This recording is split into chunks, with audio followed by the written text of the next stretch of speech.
Online success YouTube channel पर आप सभी का स्वागत है। ये वीडियो क्लास 9 के तीसरा चैप्टर निर्देशांक ज्यामिति के बारे में है। निर्देशांक ज्यामिति इस एक वीडियो में हम पूरे निर्देशांक ज्यामिति के बारे में समझेंगे। यदि आप इस चैनल पर नए हैं तो चैनल को सब्सक्राइब जरूर करें और घंटे के निशान पर क्लिक जरूर करें ताकि आपको नेक्स्ट वीडियो की नोटिफिकेशन मिलते रहे। तो शुरू करते हैं अपन।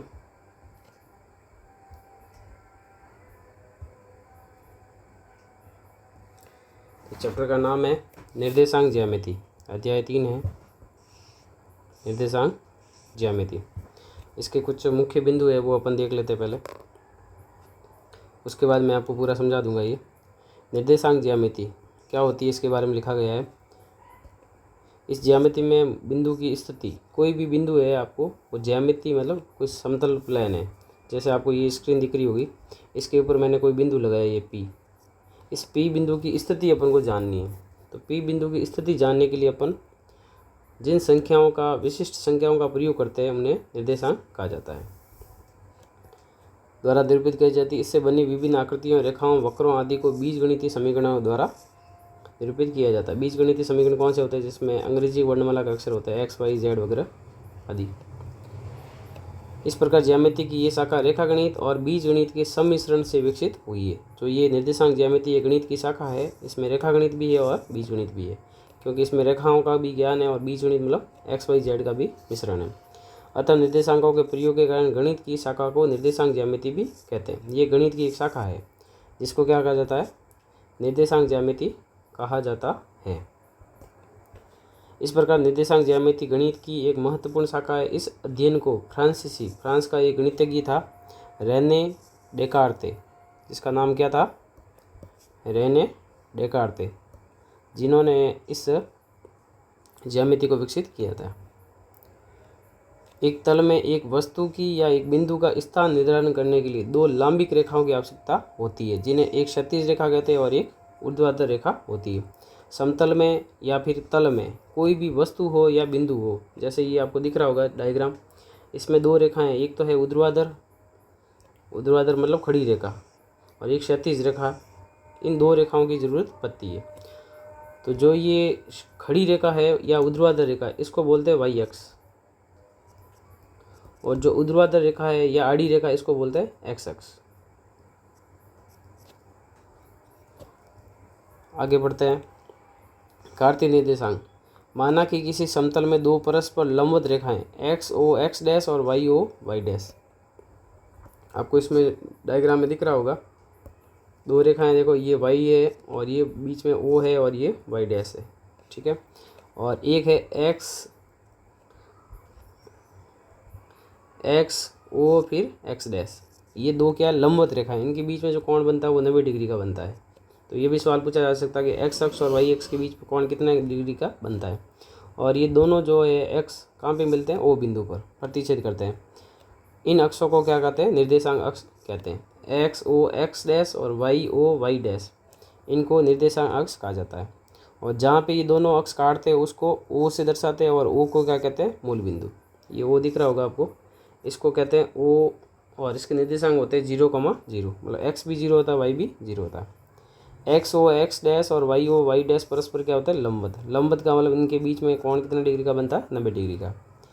अतः एक्स ओ एक्स डैश और वाई ओ वाई डैश को समकोणिक अक्ष या आयतीय निर्देशांक अक्ष भी कहते हैं। तो इनके ये अलग अलग नाम है। इसको समकोणिक अक्ष भी कहते हैं क्योंकि इनके बीच में समकोण बनता है, और इनको आयतीय निर्देशांक भी कहते हैं क्योंकि ये आयत के समान है, क्योंकि आयत का प्रत्येक कोण भी 90 डिग्री का होता है। चौथा पॉइंट, तल को कार्तीय या निर्देशांक तल कहा जाता है। और ये जिस तल में होते हैं ना, ये उसको कार्तीय तल कहते हैं या फिर निर्देशांक तल कहता है। और रेखाओं को निर्देशांक अक्ष कहा जाता है।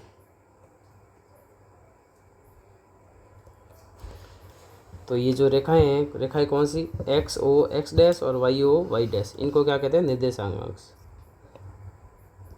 तो ये भी प्रश्न पूछा जा सकता है कि निर्देशांक अक्ष कौन कौन से होते हैं। तो निर्देशांक जो अक्ष है वो एक तो होता है एक्स अक्ष, जो क्षैतिज रेखा होती है, आड़ी रेखा, और एक होता है वाई एक्स, जो ऊर्ध्वाधर रेखा होती है, खड़ी रेखा। ठीक है।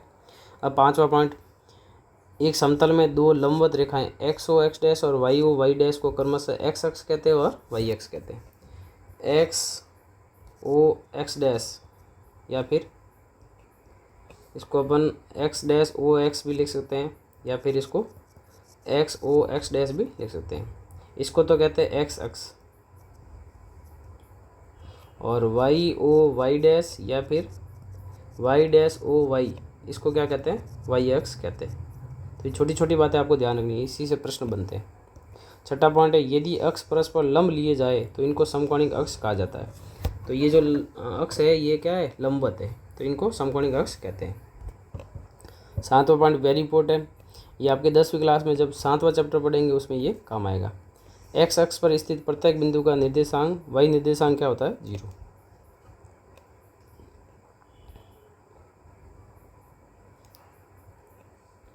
एक्स अक्ष पर अगर कोई भी बिंदु होगा तो उसका वाई निर्देशांक हमेशा क्या होगा? 0 होगा। एक्स अक्ष पर वाई निर्देशांक 0 होता है। जैसे ये अक्ष है, जैसे मैं आपको यहाँ बता देता हूँ, जैसे ये अक्ष बनाए हुए एक्स अक्ष, यहाँ पे जो है बीच में मूल बिंदु होता है। यहाँ 1 2 3 4 5 6 7 8 9, और इधर एक्स डैश में क्या होंगे? माइनस में मान होंगे, -1 -2 -3 -4 -5 -6 -7 -8 और -9। वाई एक्स में वाई है वहाँ पे 1 2 3 4 5 6 7 8। वाई डैश में माइनस में होंगे, -1 -2 -3 -4 -5 -6 -7। अब यहाँ पे क्या लाइन आई थी कि एक्स अक्ष पर कोई अगर बिंदु है तो उसका वाई निर्देशांक 0 होता है, और कोई बिंदु वाई एक्स पर है तो उसका एक्स निर्देशांक क्या होता है? 0 होता है। ये देख लेते हैं कैसे हो रहे हैं। जैसे ये आपको दिख रहा होगा एक्स अक्ष, एक्स अक्ष पर मान लो ये बिंदु है एक, ये मैंने डॉट किया वहाँ पे। इस बिंदु के निर्देशांक, ये बिंदु कहाँ पर है? एक्स अक्ष पर है, तो इसके निर्देशांक होंगे 2,0। इसी प्रकार अगर यहाँ पे बिंदु -6 पे कोई बिंदु है तो इसके निर्देशांक क्या होंगे? -6,0। तो एक्स अक्ष पर कोई भी बिंदु हो उसका वाई निर्देशांक हमेशा क्या होता है? 0 होता है। और वाई अक्ष पर एक्स निर्देशांक हमेशा 0 होता है। और किसी भी बिंदु को लिखते हैं ना तो पहले एक्स लिखते हैं, बाद में वाई लिखते हैं। जैसे मुझे ये लिखना है, वाई एक्स पे 7 का निर्देशांक लिखना है, तो इसके निर्देशांक लिखेंगे 0,7। जैसे मुझे -3 का लिखना है वाई एक्स पे, तो इसके निर्देशांक लिखेंगे अपन 0,-3 लिखेंगे। तो आप देख रहे होंगे वाई एक्स पर एक्स क्या होता है? 0 होता है, और एक्स अक्ष पर क्या होता है? वाई 0 होता है। तो ये दोनों पॉइंट आपको ध्यान रखना है। अगला पॉइंट लेते हैं अपन, 9वां पॉइंट, क्षैतिज रेखा को एक्स अक्ष कहा जाता है, अभी मैंने बता दिया था आपको। ऊर्ध्वाधर रेखा को क्या कहते हैं? वाई अक्ष। 10वां पॉइंट, निर्देशांक अक्ष जो है तल को 4 भागों में बांट देते हैं, जिन्हें क्या कहते हैं? चतुर्थांश कहते हैं। जैसे इस चित्र में आपको दिख रहा होगा एक्स अक्ष और वाई अक्ष, इसको कितने चतुर्थांश में बांट लेता है? ये 1 है, 2 है, ये तीसरा है, और ये चौथा है। ये 4 जो है इसके क्या है? चतुर्थांश है। प्रत्येक भाग को क्या कहते हैं? चतुर्थांश कहा जाता है। अगला पॉइंट 11वां पॉइंट, एक्स ओ वाई को प्रथम चतुर्थांश कहते हैं, X O Y Y O X dash को द्वितीय चतुर्थांश कहते हैं, X dash O Y dash को तृतीय चतुर्थांश कहते हैं, और एक्स डैश ओ एक्स को चतुर्थ चतुर्थांश कहा जाता है। ये कैसे है मैं आपको बता देता हूँ। जैसे ये आपको दिख रहा होगा, इसका नाम है एक्स ओ वाई, तो ये प्रथम चतुर्थांश है, प्रथम चतुर्थांश, पहला चतुर्थांश है। और ये आपको दिख रहा होगा एक्स डैश ओ वाई, ये है द्वितीय चतुर्थांश, द्वितीय चतुर्थांश। और ये है X dash O Y dash, dash का मतलब नेगेटिव है ना, ये है तृतीय चतुर्थांश, तृतीय चतुर्थांश है। और ये लास्ट है एक्स ओ वाई डैश, ये है चतुर्थ चतुर्थांश। अब चतुर्थांश के हिसाब से देखो, आपको कोई बिंदु दर्शाएंगे उसके निशान भी याद रखना। जैसे पहले चतुर्थांश में तो कोई भी बिंदु होगा तो उसके दोनों निर्देशांक ++ होंगे, दूसरे चतुर्थांश में है तो माइनस और प्लस होंगे, तीसरे में है तो दोनों के निर्देशांक माइनस माइनस होंगे, और चौथे में है तो क्या होगा, प्लस माइनस। ये 4/4 है, X O Y X dash O Y. X dash का मतलब एक्स वाला मान क्या होगा, माइनस। और किसी भी बिंदु को लिखते हैं ना तो पहले हमेशा एक्स लिखते हैं, बाद में वाई लिखते हैं। तीसरे चतुर्थांश में दोनों मान माइनस में होंगे, एक्स भी माइनस में होगा, वाई भी माइनस में होगा, और चौथे में एक्स प्लस होगा, वाई माइनस में होगा। तो ये चीज़ें आपको ध्यान रखनी है। कोई भी बिंदु देके आपको पूछा जा सकता है कौन से चतुर्थांश में है। अगला 12वां पॉइंट है, अक्षों के प्रतिच्छेद बिंदु को मूल बिंदु कहा जाता है। जहाँ पे दोनों अक्ष कट रहे हैं ना, उस बिंदु को क्या कहते हैं, मूल बिंदु कहते हैं। और मूल बिंदु को ओ से दर्शाते हैं, और मूल बिंदु के जो निर्देशांक होते हैं वो 0,0 होते हैं। 13वां पॉइंट, वाई एक्स से किसी बिंदु की दूरी को एक्स निर्देशांक या भुज कहा जाता है। देखो, एक्स निर्देशांक का दूसरा नाम क्या है, भुज है। साथ ही एक्स अक्ष से किसी बिंदु की दूरी को वाई निर्देशांक या कोटि कहा जाता है। तो वाई निर्देशांक का दूसरा नाम क्या है, कोटि। अब ये कैसे अपन एक डायग्राम से देख लेते हैं। जैसे यहाँ पे मैंने कोई बिंदु दर्शाया है, यहाँ पे इस बिंदु को आप देख रहे होंगे, ये बिंदु है। यहाँ पे इस बिंदु की एक बार मैं आपकी स्थिति बताता हूँ, ठीक है। जैसे ये बिंदु मैंने P लिखा। अभी मैंने क्या बताया कि एक्स अक्ष से जो लंबवत दूरी होती है किसी भी बिंदु की, एक्स अक्ष से लंबवत दूरी, एक्स अक्ष से लंबवत दूरी किसके बराबर होती है, उस बिंदु के वाई निर्देशांक के बराबर होती है। और अगर वाई अक्ष से दूरी पूछे, वाई अक्ष से लंबवत दूरी, किसी बिंदु की लंबवत दूरी, तो वाई अक्ष से लंबवत दूरी किसके बराबर होती है, एक्स निर्देशांक के बराबर होती है। ये आपको याद रखना, उल्टा याद रखना है। एक्स अक्ष से लंबवत दूरी पूछे, एक्स अक्ष से लंबवत दूरी पूछे, वाई निर्देशांक बताना है, और वाई अक्ष से पूछे तो एक्स निर्देशांक बताना है। जैसे ये पी बिंदु आपको दिख रहा होगा, इस पी बिंदु की एक्स अक्ष से दूरी लेते हैं, तो एक्स अक्ष से दूरी मतलब ये वाली दूरी, आपको एकदम लंबवत दूरी। तो ये दूरी आपको दिख रही होगी, ये ऊंचाई कितनी है, ये मतलब हाइट देख लो यहाँ पे, यहाँ से आपको पता चल रहा होगा। तो ये हाइट कितनी है, 5 है। ये कितनी है, एक्स अक्ष से लंबवत दूरी क्या है, 5 है। इसी बिंदु की अपन वाई अक्ष से दूरी लेते हैं, ये वाली दूरी।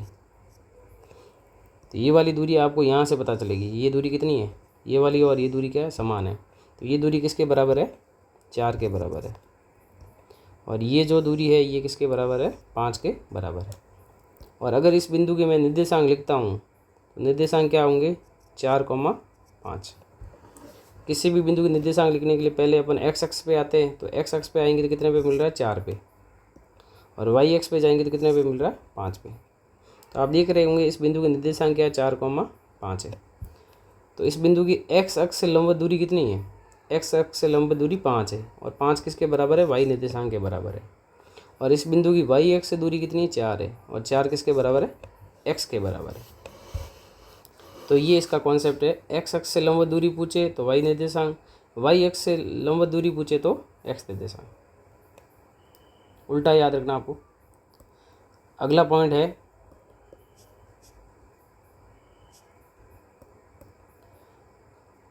पॉइंट संख्या जो 13वां हो गया, 14। यदि एक बिंदु का भुज ध्यान रखना एक्स को कहते हैं, और कोटि क्या है, वाई है, तब उस बिंदु को एक्स कॉमा वाई बिंदु के निर्देशांक कहा जाता है। ये भी मैंने बता दिया था। अगर किसी बिंदु का एक्स निर्देशांक जो है वो तो क्या है, भुज है, और वाई निर्देशांक क्या है, कोटि है, तब उस बिंदु के निर्देशांक को एक्स कॉमा वाई से लिखते हैं। हमेशा पहले एक्स लिखते हैं, बाद में वाई लिखते हैं। एक्स अक्ष पर एक बिंदु के निर्देशांक एक्स कॉमा 0 के रूप में होते हैं, और वाई अक्ष पर स्थित बिंदु के निर्देशांक 0 कॉमा वाई के रूप में होते हैं। ये 10th क्लास में आपके काम आएगा वापस। अगर कोई बिंदु अपन को एक्स अक्ष पे मानना है, कहाँ पे मानना है, एक्स अक्ष पे, तो एक्स अक्ष पे हमको पता है कि वाई क्या होता है, 0 होता है। तो एक्स तो कोई मान हो सकता है, और वाई का मान क्या हो जाएगा, 0। तो एक्स अक्ष पे कोई भी बिंदु मानना तो एक्स कॉमा 0 मानेंगे। और अगर वाई अक्ष पे कोई बिंदु मानना है तो हमेशा पहले वाई अक्ष पे एक्स 0 होता है, तो पहले एक्स 0 हो जाएगा, और वाई का मान कुछ भी हो सकता है। तो ये ध्यान रखना, एक्स अक्ष पर कोई बिंदु मानना तो एक्स कॉमा 0 मानेंगे, और वाई अक्ष पर कोई बिंदु मानना 0 कॉमा वाई मानेंगे। अगला पॉइंट, मूल बिंदु के निर्देशांक 0,0 होते हैं। ये मैंने पहले बता दिया आपको। 17वां पॉइंट, एक बिंदु के निर्देशांक पहले चतुर्थांश में क्या क्या होता है, प्लस प्लस, अभी बता दिया आपको। दूसरे चतुर्थांश में माइनस प्लस, तीसरे में माइनस माइनस, दोनों माइनस के होते हैं, और चौथे में प्लस माइनस के रूप में होते हैं, जहाँ प्लस एक धनात्मक वास्तविक संख्या को और माइनस एक ऋणात्मक वास्तविक संख्या को प्रकट करते हैं। तो ये 17 पॉइंट हो गए अपने। अगला पॉइंट है चतुर्थांशों में चिन्हों के निर्देशांकों के चिन्ह यदि समतल में किसी बिंदु P के निर्देशांक x, y हो तो पहले चतुर्थांश में क्या होता है, प्लस प्लस। देखो प्लस प्लस का मतलब है x का मान भी 0 से बड़ा होगा, 0 से बड़ा मतलब प्लस, और y का मान भी 0 से बड़ा होगा। तो ये चीज़ें भी आपको ध्यान रखनी है। पहले चतुर्थांश में x इज ग्रेटर देन 0 और y इज ग्रेटर देन 0, मतलब x और y दोनों 0 से बड़े होते हैं, दोनों प्लस के इसलिए। द्वितीय चतुर्थांश में क्या होता है, माइनस प्लस होता है, माइनस प्लस है, इसका मतलब x 0 से छोटा होगा और y 0 से बड़ा होगा। मतलब जो माइनस में है ना, तो वहाँ पे आपको x जो है माइनस में वो छोटा लिखना आपको। जैसे माइनस प्लस है तो x 0 से छोटा है और y 0 से बड़ा है। जैसे दोनों माइनस माइनस है तो x भी 0 से छोटा है और y भी 0 से छोटा है। तीसरे चतुर्थांश में x is less than 0, y is less than 0, मतलब दोनों जो है माइनस में है, इसलिए दोनों 0 से छोटे होंगे। और चौथे में x प्लस का है और y माइनस का है, तो x का मान 0 से बड़ा होगा और y का मान 0 से छोटा होगा। अब कुछ स्मरणीय जो वाक्य है वो देख लेते हैं अपन। स्मरणीय जो बातें हैं वो आपको याद रखनी है, ठीक है। तो पहला है किसी बिंदु P की निर्देशांक x, y है तो इसे P x y से लिख सकते हैं, सही बात है। दूसरा पॉइंट, किसी बिंदु का जो भुज होता है, भुज मतलब कौन, x निर्देशांक, x निर्देशांक की बात हो रही है। तो x निर्देशांक क्या होता है, x निर्देशांक जो होता है वो y अक्ष से लंबवत दूरी होती है। कोटि, कोटि मतलब क्या होता है, y अक्ष, y निर्देशांक मतलब यहाँ जो है भुज का मतलब क्या है, भुज का मतलब है x निर्देशांक है, x निर्देशांक है। और पूछ ले x अक्ष का दूसरा नाम बताओ, तो x निर्देशांक को भुज कहते हैं, तो इसका नाम क्या हो जाएगा, भुजाक्ष। ये भी प्रश्न पूछा जा सकता है। तो कोटि जो होती है, कोटि मतलब y निर्देशांक, वो जो होती है वो x अक्ष से लंबवत दूरी होती है। अगला पॉइंट है चौथा पॉइंट, किसी बिंदु का जो भुज होता है वो y अक्ष के दाईं ओर धनात्मक होता है और बाईं ओर ऋणात्मक होता है। भुज मतलब क्या होता है, कोटि। तो y अक्ष के दाईं ओर मतलब ऊपर की ओर तो धनात्मक होगा और नीचे की ओर ऋणात्मक होगा। किसी बिंदु की भुज का मतलब है x निर्देशांक, भुज का मतलब क्या है, x निर्देशांक। तो x निर्देशांक जो होता है y अक्ष के दाईं ओर तो क्या होता है, प्लस होता है, दाईं ओर मतलब यहाँ इधर की ओर, और इधर की ओर क्या होगा, माइनस में। किसी बिंदु की कोटि, कोटि का मतलब है y निर्देशांक। तो y निर्देशांक जो है x अक्ष के ऊपर तो होते हैं धनात्मक, ऊपर मतलब ये वाले, और नीचे वाले होते हैं ऋणात्मक। छठा पॉइंट, यदि y बराबर 0 है तो बिंदु कहाँ पर होगा, x अक्ष पर। जैसे मैंने लिखा 3,0 और आपसे पूछा ये बिंदु कहाँ पर है, इसमें आप देखोगे तो y क्या है, 0 है, और y 0 होता है वो बिंदु कहाँ होता है, x अक्ष पर स्थित होता है। सातवां पॉइंट है, यदि x 0 है तो बिंदु कहाँ पर होगा, y अक्ष। जैसे मैंने लिखा 0,4, तो यहाँ पे x क्या है, 0 है। x 0 होता है तो बिंदु कहाँ होता है, y अक्ष पर बिंदु होता है। और यदि x भी 0 है y भी 0 है तो बिंदु क्या होता है, मूल बिंदु होता है। तो ये हमने इस पूरे चैप्टर का कॉन्सेप्ट देख लिया है। अब हम थोड़े से प्रश्न कर लेते हैं जो आपके एग्जाम में पूछे जा सकते हैं। जैसे पहला सवाल है, निर्देशांक अक्षों के प्रतिच्छेद बिंदु को क्या कहते हैं। ऑप्शन ए कोटि, भुज, मूल बिंदु या चतुर्थांश। तो निर्देशांक अक्ष जो है जहाँ पर काटते हैं ना, यहाँ डायग्राम में आप देखिए, ये एक्स अक्ष और ये वाई अक्ष जहाँ पे काट रहे हैं उस बिंदु को क्या कहते हैं, उस बिंदु को मूल बिंदु कहते हैं। तो पहले प्रश्न का जो उत्तर है वो है सी पॉइंट। दूसरा सवाल है, निर्देशांक अक्षों के मध्य कोण होता है 0 डिग्री, 90 डिग्री, 180 डिग्री और 360 डिग्री। तो निर्देशांक जो अक्ष होते हैं इनके बीच में यहाँ जो कोण बनता है, इनके बीच में वो कितने डिग्री का बनता है, 90 डिग्री का। तो इसका जो उत्तर है वो है बी ऑप्शन, 90 डिग्री।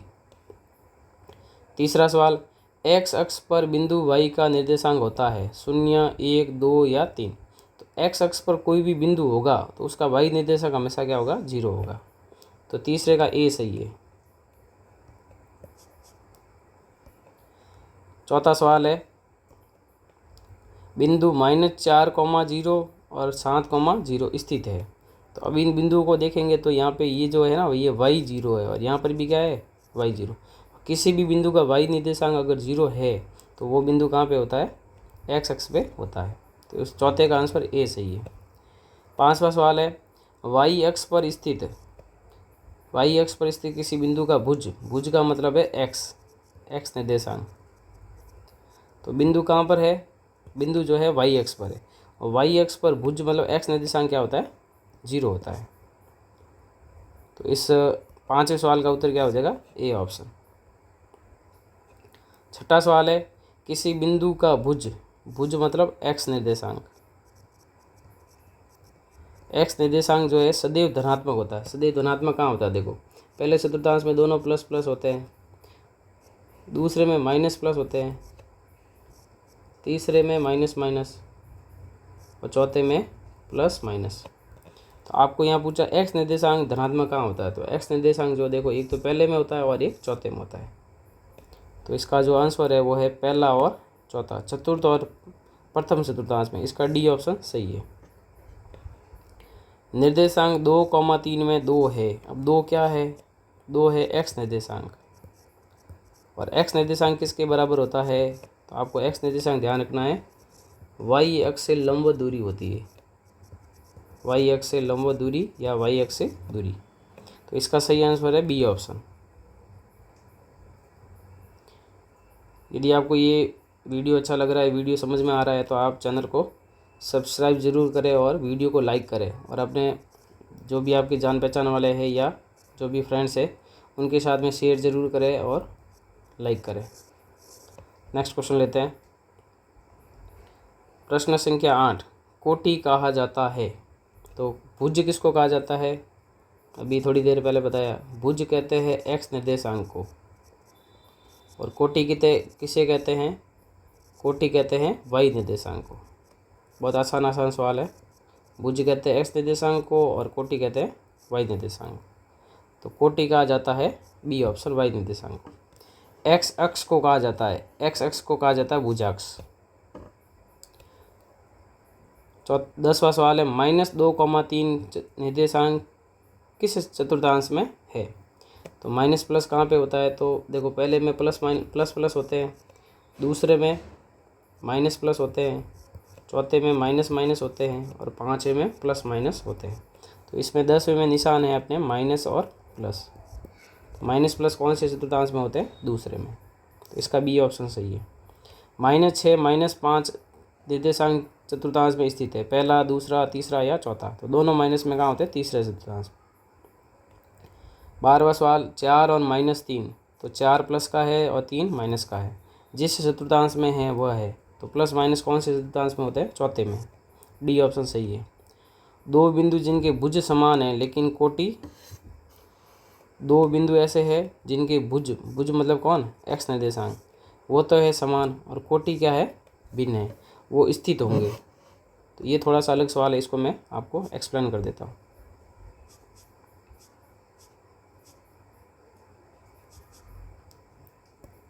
देखो वापस पढ़ लेते हैं 13वां सवाल। दो बिंदु बताने हैं आपको जिनका भुज क्या है, समान है और कोटि क्या है, भिन्न है। तो दो बिंदु ऐसे मान लेते हैं जिनका भुज समान हो। जैसे मैंने मान लिया 3, भुज 3 है और दूसरे का भी क्या है, 3 है। अब कोटि क्या है, भिन्न भिन्न है। तो कोटि इसकी मान लेते हैं 4 मान लेते हैं और इसकी 5 मान लेते हैं। तो ये दो बिंदु है। अब इनको दर्शाना है, देखो कैसे दर्शाएंगे। देखो 3,4 को दर्शाना, किसी भी बिंदु को दर्शाने के लिए सबसे पहले मूल बिंदु पे आना आपको। तो सबसे पहले मूल बिंदु पे आ गए। अब x का मान कितना, 3 है, तो सबसे पहले 3 पे आ जाओ, यहाँ पे 3 पे आ गए। अब y का मान कितना, 4, तो यहाँ ऊपर जाओगे 4, यहाँ ऐसे इस प्रकार से। तो ये बिंदु यहाँ आएगा, ये क्या है, 3,4 है। अगला बिंदु है 3,5। तो x का मान 3 है, वापस 3 पे आ गए और y का मान कितना, 5 है यहाँ पे। तो ये 3,5 है। अब इन दोनों बिंदुओं को देखो, ऑप्शन देखो, पहले x अक्ष पर नहीं है, y अक्ष पर नहीं है, एक रेखा पर है। हाँ, रेखा पर हो सकते हैं जो y अक्ष के क्या हो, समांतर। देखो y अक्ष के समांतर, y अक्ष ऐसे है ना, ये इस प्रकार से। तो y अक्ष के समांतर हो सकते हैं, नहीं हो सकते, वो देखते हैं। और एक रेखा जो x अक्ष के समांतर हो, x अक्ष के समांतर तो ये होगी। तो इन दोनों बिंदु को मैं मिलाता हूँ, तो मिलाने पे देखो एकदम ये ऐसी सीधी रेखा बन रही है।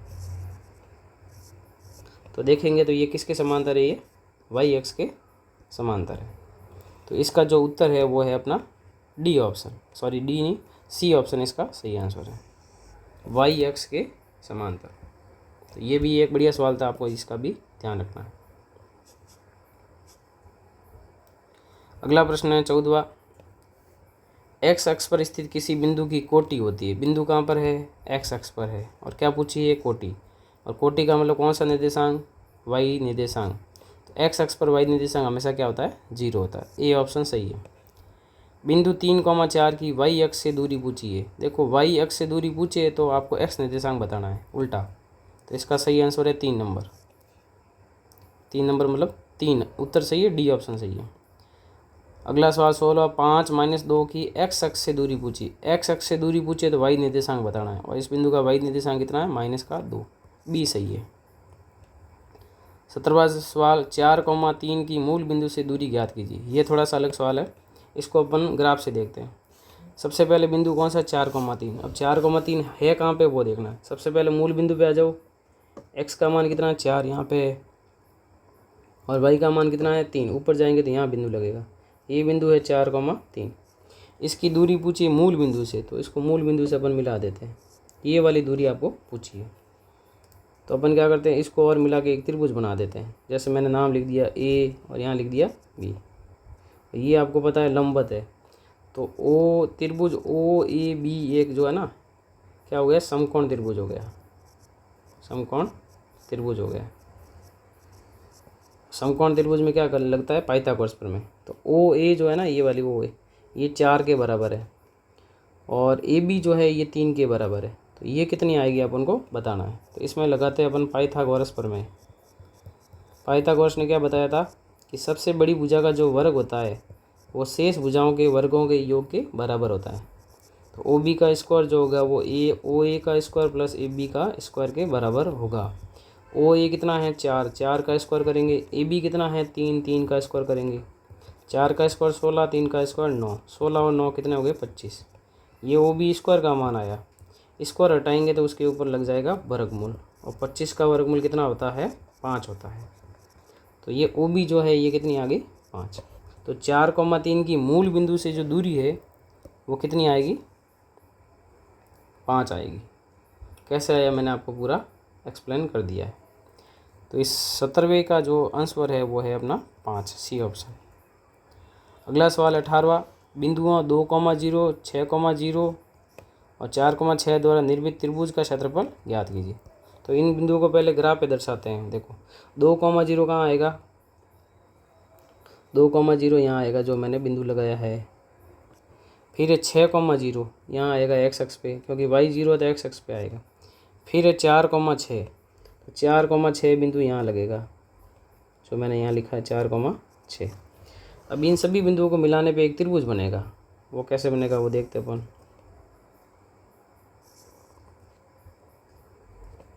थोड़ा सा टेढ़ा बन गया है, तो ये लगभग त्रिभुज बन रहा है। इसमें थोड़ा सा है, इसको 1 मिनट वापस बना देता हूँ मैं। ये बिंदु है, ये आपको एक त्रिभुज दिख रहा होगा। तो इस त्रिभुज का अपन को क्या निकालना है, क्षेत्रफल निकालना है। और त्रिभुज के क्षेत्रफल का सूत्र आपने पढ़ा होगा, 1/2 आधार गुणा ऊंचाई। त्रिभुज के क्षेत्रफल का ये सूत्र होता है। अब आधार कौन सी भुजा, इसका नाम दे देता हूँ मैं ए बी और सी। आधार कौन सी भुजा है, ए बी है। और ऊंचाई कौन सी भुजा है, ऊंचाई के लिए अपन ये वाली दूरी लेंगे, इसको डी मान लेते हैं। तो ऊंचाई यहाँ पे कौन सी है, ए डी है। 1/2 ए बी कितनी है, तो ए बी 4 है। ध्यान रखना कैसे, यहाँ से लेकर यहाँ तक 6 है, और 2 यहाँ से हटा दीजिए आप, पीछे कितना रहेगा, 4। तो आधार तो है 4। ऊंचाई कितनी है, सी डी अपन को मापने के लिए यहाँ आ जाओ, कितनी है, 6 तक है। और 6 का 4 से गुणा करेंगे 24, और 24 में 2 का भाग देंगे तो 12। तो इस प्रश्न का जो उत्तर है अपना वो है 12 वर्ग इकाई। तो ये भी बढ़िया सवाल था एक।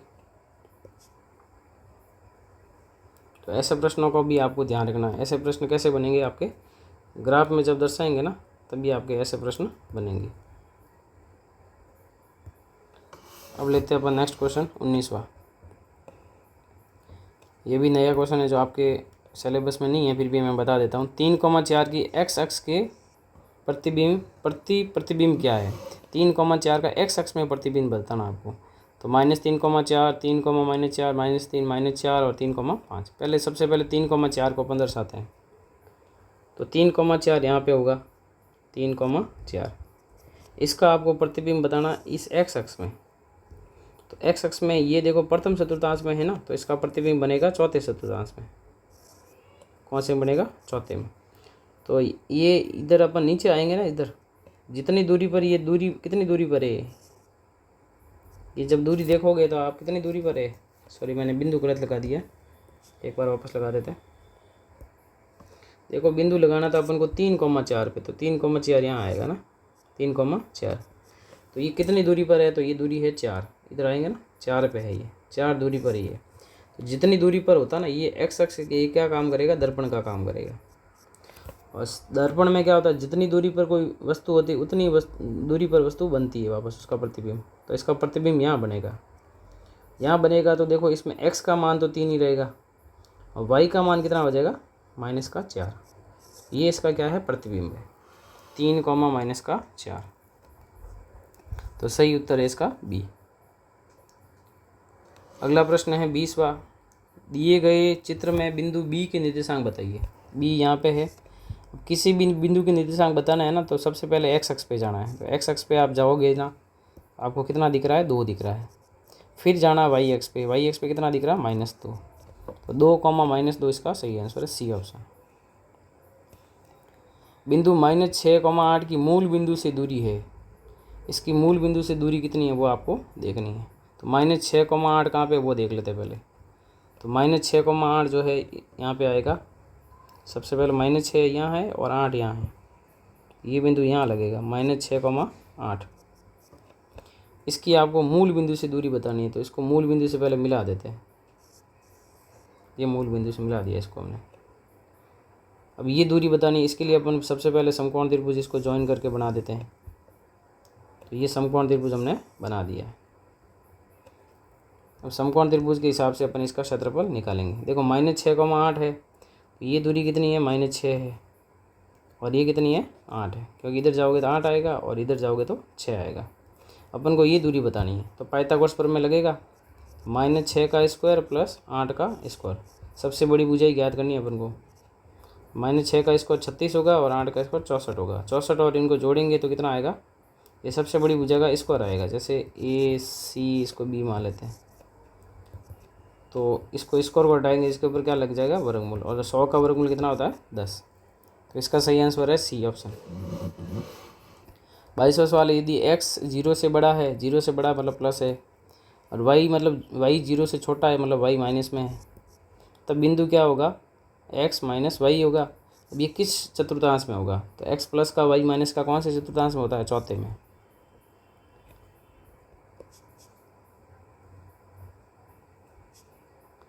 अगला अपना सवाल है 23वां सवाल। बिंदु 0, 0, 4,0 और 0,4 बनाते हैं एक सीधी रेखा, एक समद्विबाहु त्रिभुज, एक समद्विबाहु समकोण त्रिभुज, एक विषमबाहु त्रिभुज। तो इन बिंदुओं को अपन ग्राफ पे दर्शाते हैं। देखो 0,0 तो ये है मूल बिंदु। फिर है 4,0, 4,0 कहाँ आएगा? एक्स एक्सिस पे। फिर है 0,4, 0,4 कहाँ आएगा? वाई एक्सिस पे, 0,4। अब आपको ये बताना है कि ये क्या बनेगा। सीधी रेखा तो है नहीं तीनों बिंदु। एक समबाहु त्रिभुज, समबाहु त्रिभुज अपन चेक करते हैं। देखो ये है यहाँ से लेकर यहाँ तक, ये अपन को त्रिभुज देखना कौन सा त्रिभुज है। तो आपको भुजा दिख रही होगी, ये कितनी है? 4 है। ये भी कितनी है? 4 है। ठीक है, दोनों भुजा बराबर है। और ये कोण कितने डिग्री का है? 90 डिग्री का है। तो इसका सही आंसर होगा सी ऑप्शन। एक समद्विबाहु मतलब 2 भुजा बराबर है और समकोण त्रिभुज। तो 23वें का आंसर क्या है? सी ऑप्शन है। 24वां सवाल है, ये जो है डबल लाइन बनी हुई इसको मापांक बोलते हैं। x का मापांक 0 से बड़ा है और y जो है 0 से छोटा है, तब x जो है xy जो है कौन से चतुर्थांश में होगा। ठीक है, देखो mod x में x का मान प्लस में भी हो सकता है और माइनस में भी हो सकता है। x का मान 0 से भी बड़ा हो सकता है, x का मान 0 से भी छोटा हो सकता है।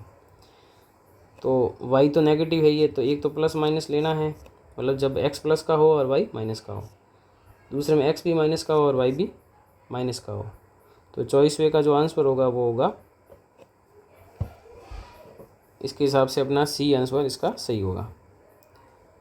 अगला सवाल है 7,0 की एक्स अक्ष से दूरी पूछी। एक्स अक्ष से दूरी किसके बराबर होती है? वाई निर्देशांक के, और वाई निर्देशांक यहाँ पे क्या है? 0 है। तो इसका डी उत्तर सही होगा। अब लेते हैं नेक्स्ट क्वेश्चन, कुछ खाली जगह के। पहला सवाल है निर्देशांक अक्षों के प्रतिच्छेद बिंदु को कहते हैं। तो निर्देशांक अक्षों के प्रतिच्छेद बिंदु को क्या कहते हैं? मूल बिंदु कहते हैं। दूसरा सवाल, निर्देशांक अक्षों के मध्य का कोण होता है। तो कोण कितने डिग्री का होता है? 90 डिग्री का। -4,0 और 7,0 कहाँ पर स्थित है? तो आप देखोगे तो इसका y और इसका y भी क्या है? 0। और जिसका y 0 होता है वो बिंदु कहाँ पर होता है? वो बिंदु होता है x अक्ष पर। y अक्ष पर स्थित सभी बिंदुओं का भुज, भुज मतलब x, y अक्ष पर अगर कोई बिंदु है तो उसका भुज हमेशा क्या होता है? 0 होता है या 0 होता है। खाली जगह एवं खाली जगह निर्देशांक में किसी बिंदु का भुज, भुज मतलब x, सदैव धनात्मक होता है। भुज जो है ना x, वो हमेशा पॉजिटिव कहाँ होता है? प्लस वाला कहाँ होता है?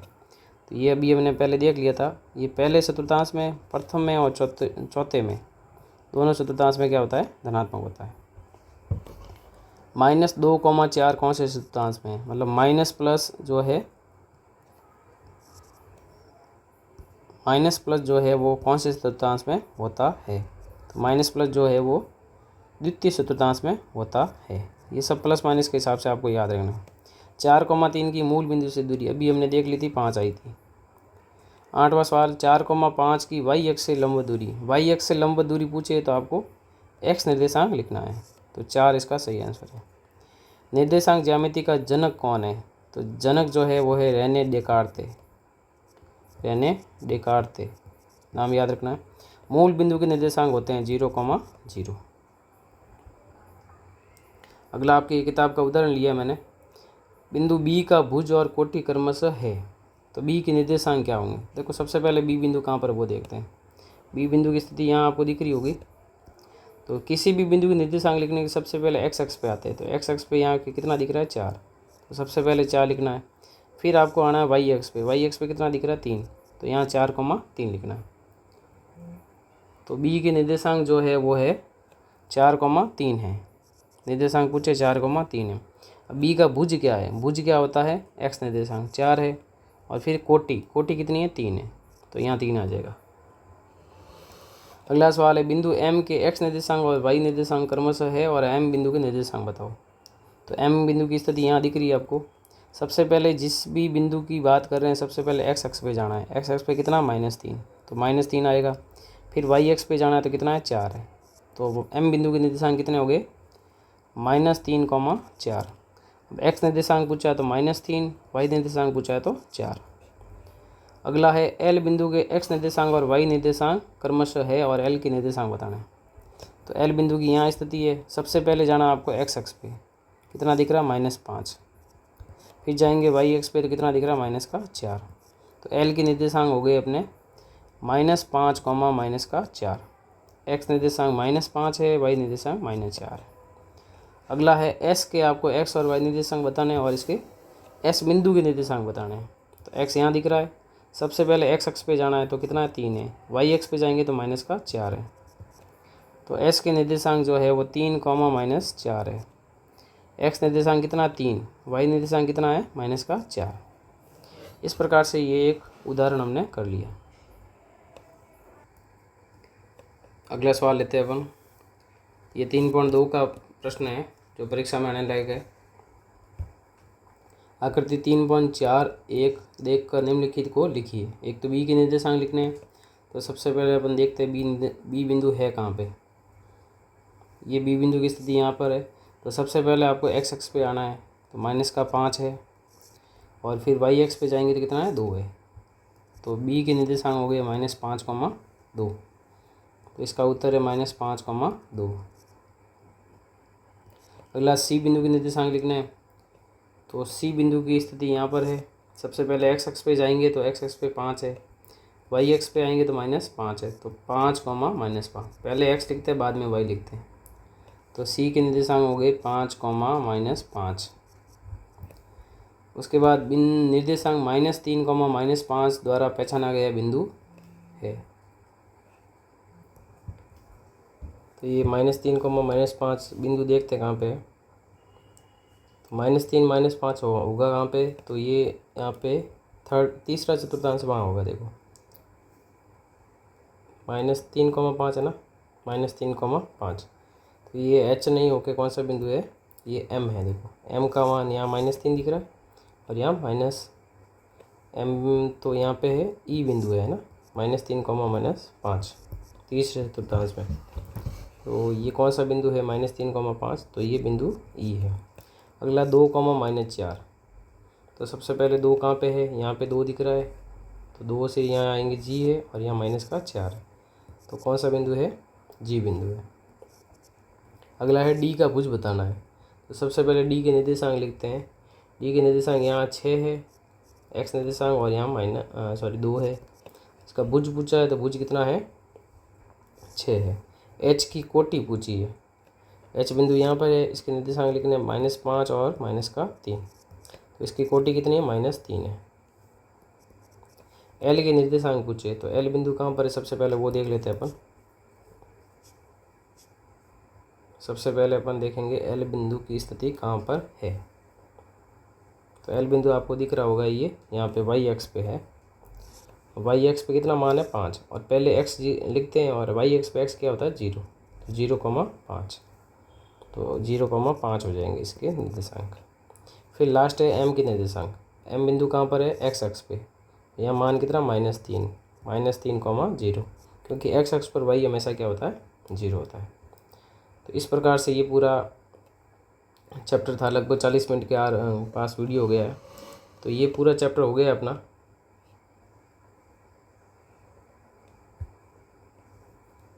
तो ये चैप्टर था अपना तीसरा चैप्टर, निर्देशांक ज्यामिति। इस पूरे लेक्चर में मैंने आपको हर चीज़ बता दी है।